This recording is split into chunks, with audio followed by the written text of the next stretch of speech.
It was around 10:25 this morning. Heard a big loud bang, sounded like thunder. I get up, rain started pouring down. I look out the balcony window. I seen white out. I go onto the breezeway out there.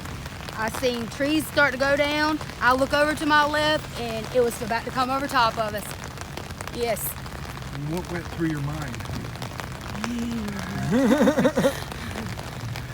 All I could do was run in the house. I ran straight to my bedroom. Were you frightened at all? Oh yeah. Oh yeah. Well, let's pan over here and take a look at some of the damage. And what did you think happened? What did I think happened? Yeah. Oh, I saw it. I saw a tornado come in. You did? It came in right over top of us. What did it look like? Huge. It was just huge. Did it move fast or slow? It was fast. It was fast moving. Okay.